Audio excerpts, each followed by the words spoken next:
हर हर महादेव, जय भोलेनाथ। दोस्तों, अधिक मास यानी मलमास का महीना शुरू हो चुका है। इस साल मलमास का महीना 18 जुलाई से शुरू हो चुका है और ये 16 अगस्त तक चलेगा। इस महीने में भगवान विष्णु की पूजा आराधना का विशेष महत्व है। कहते हैं इस महीने में पूजा पाठ करने से भगवान जल्दी प्रसन्न होते हैं और भक्तों को दुगना फल प्रदान करते हैं। अधिक मास में तुलसी के पौधे की पूजा करना भी बहुत पुण्यकारी माना जाता है। नियमित रूप से तुलसी की पूजा करने से जीवन के हर कष्ट दूर हो जाते हैं। इसके साथ ही सुख समृद्धि की प्राप्ति भी होती है। ज्योतिष के अनुसार अधिक मास के दौरान तुलसी संबंधित कुछ उपाय करने से शुभ फलों की प्राप्ति होती है। तो चलिए जानते हैं मलमास के महीने के दौरान हमें तुलसी के कौन से उपाय करना शुभ होता है। इसके लिए वीडियो को लास्ट तक देखिएगा। वीडियो अच्छी लगे तो लाइक और ज़्यादा से ज़्यादा शेयर करिएगा। और हाँ, अगर चैनल पे नए आए हैं तो चैनल को सब्सक्राइब करना मत भूलिएगा और अपने विचार हमें कमेंट बॉक्स में लिख करके ज़रूर बताइएगा। तो चलिए जानते हैं कि इस महीने में हमें तुलसी से संबंधित कौन से उपाय करने चाहिए, जिनको करना अत्यंत ही शुभ होता है। दोस्तों, प्रतिदिन तुलसी का पूजन करके पौधे में जल अर्पित करना हमारी प्राचीन परंपरा है। जिस घर में प्रतिदिन तुलसी की पूजा होती है वहाँ सुख समृद्धि और सौभाग्य बना रहता है। धन की कभी कोई कमी महसूस नहीं होती। अतः हमें विशेष तौर पर प्रतिदिन तुलसी का पूजन अवश्य करना चाहिए। लेकिन पुरुषोत्तम मास में तुलसी का पूजन करना बहुत ही पुण्य और फलकारी होता है। इसलिए हर व्यक्ति को अधिक मास में श्री नारायण श्री कृष्ण के साथ तुलसी का पूजन अवश्य ही करना चाहिए। दोस्तों, कहा जाता है कि तुलसी के दर्शन मात्र करने से ही हमारे सभी पापों का नाश हो जाता है। स्पर्श करने से शरीर पवित्र हो जाता है और रोजाना प्रणाम करने से रोगों से मुक्ति मिलती है। इसके साथ ही जल अर्पित करने से यमराज का भय खत्म हो जाता है। और अगर तुलसी के पौधे को आरोपित करते हैं तो ये हमें भगवान कृष्ण के समीप ले जाती है और भगवान के चरणों में मोक्ष देने वाला फल देती है।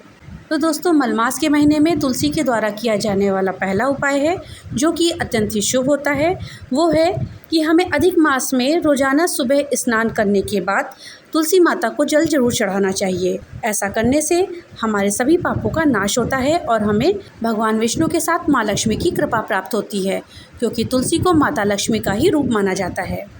तुलसी माता को जल चढ़ाते समय हमें इस बात का ध्यान रखना चाहिए कि रविवार को और एकादशी, इन 2 दिन हमें तुलसी माता को जल बिल्कुल भी नहीं चढ़ाना है। ये 2 दिन ऐसे होते हैं जिनमें तुलसी माता को जल नहीं चढ़ाया जाता है। दोस्तों, अब प्रश्न उठता है कि रविवार और एकादशी के दिन तुलसी माता में जल क्यों नहीं चढ़ाते हैं। दोस्तों, तुलसी के पौधे का प्रयोग किसी भी पूजा और शुभ कार्य में किया जाता है। नियमित रूप से तुलसी जी को जल अर्पित किया जाता है, लेकिन धार्मिक ग्रंथों में रविवार और एकादशी के दिन जल अर्पित करने की मनाही होती है। दरअसल ऐसी मान्यता है कि रविवार के दिन तुलसी माता भगवान विष्णु जी के लिए निर्जला व्रत रखती हैं और अगर रविवार के दिन उन्हें जल चढ़ाया जाता है तो उनका व्रत खंडित हो जाता है। इतना ही नहीं, ज्योतिष के अनुसार ये भी माना जाता है कि रविवार के दिन तुलसी के पौधे में जल चढ़ाने से जीवन में नकारात्मक शक्तियों का वास होता है। इससे घर में कलह क्लेश बढ़ते हैं और माँ लक्ष्मी नाराज हो जाती है। ऐसा ही एकादशी के दिन भी जल अर्पित करने की मनाही होती है, क्योंकि एकादशी के दिन भी तुलसी माता निर्जला व्रत रखती हैं। तो दोस्तों, हमेशा इस बात का ध्यान रखें कि हमें प्रतिदिन तुलसी माता को जल चढ़ाना है, लेकिन रविवार और एकादशी के दिन भूल के भी जल ना चढ़ाएं। दूसरा उपाय है, रोजाना तुलसी में जल चढ़ाते समय हमें एक मंत्र का जाप करना है। वो मंत्र है ओम नमो भगवते वासुदेवाय नमः। इस मंत्र का जाप करते हुए हमें तुलसी माता को जल चढ़ाना है। जल चढ़ाने के बाद हमें तुलसी माता की परिक्रमा अवश्य करनी चाहिए। तीसरा उपाय है, अधिक मास के दौरान रोजाना स्नान के पानी में तुलसी की पत्तियां डालकर नहाएं। ऐसा करने से विष्णु जी की असीम कृपा प्राप्त होती है। चौथा उपाय है, नियमित रूप से शाम के समय तुलसी के पौधे के सामने घी का दीपक जलाएं। इससे सुख और समृद्धि की प्राप्ति होती है। पांचवा उपाय है, अधिक मास में भगवान विष्णु को भोग लगाते समय तुलसी दल का इस्तेमाल जरूर करें। कहते हैं भगवान विष्णु बिना तुलसी दल के भोग स्वीकार नहीं करते हैं। जब कभी भी हम भगवान विष्णु को भोग लगाएं तो उसमें तुलसी दल जरूर डालें, या फिर भगवान विष्णु की जब भी पूजा करें तो उसमें तुलसी दल जरूर चढ़ाएं। अधिक मास के महीने में तुलसी के पौधे में लाल रंग की चुनरी हमें चढ़ानी चाहिए। लाल रंग की चुनरी चढ़ाने से सुख समृद्धि और धन संपदा का आशीर्वाद हमें तुलसी माता से मिलता है। दोस्तों, तुलसी का पौधा सनातन धर्म में बेहद पूजनीय माना जाता है। इससे जुड़ा एक और उपाय है जो कि मनुष्य को बेहद लाभ प्रदान करता है। ज्योतिष शास्त्र के अनुसार अधिक मास की पंचमी तिथि पर तुलसी के पौधे में गन्ने का रस चढ़ाने से ऐश्वर्य और धन की प्राप्ति होती है। इसके अलावा आप अपने शत्रुओं पर विजय भी प्राप्त कर सकते हैं। दोस्तों, आप अगर आर्थिक तंगी से परेशान हैं तो उसके लिए आप तुलसी जी का एक उपाय कर सकते हैं। आप इसके लिए तुलसी के 5 पत्ते ले लीजिए। तुलसी के 5 पत्तों को लेकर एक लाल कपड़े में लपेटकर अपनी तिजोरी या धन के स्थान पर रखें। ऐसा करने से आपकी धन संबंधी जो समस्याएं हैं वो दूर हो जाएंगी। अधिक मास में तुलसी की पूजा करने के बाद जब परिक्रमा करें तो मन ही मन अपनी इच्छा दोहराते हुए तुलसी माता से उसे पूरी करने का अनुरोध करें।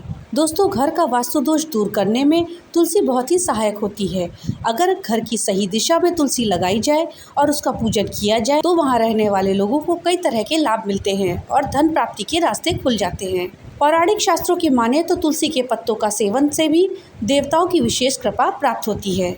महिलाएं यदि सुख समृद्धि की प्राप्ति के लिए पुरुषोत्तम मास में तुलसी का पूजन करती हैं तो इसके आश्चर्यजनक परिणाम मिलते हैं। दोस्तों, इस समय सावन का महीना भी चल रहा है, अतः ये माना जाता है कि अधिक मास में घर के आंगन में तुलसी का पौधारोपण करने से ग्रह क्लेश और अशांति दूर होती है। दोस्तों, तुलसी भगवान विष्णु के सिर पर शोभित रहती है, अतः इन दिनों तुलसी का पत्ता मुंह में डालने से व्यक्ति के जीवन के सभी कष्ट दूर हो जाते हैं। साथ ही प्रतिदिन अगर दही के साथ चीनी और तुलसी के पत्तों का सेवन किया जाए तो ये बहुत ही शुभ होता है।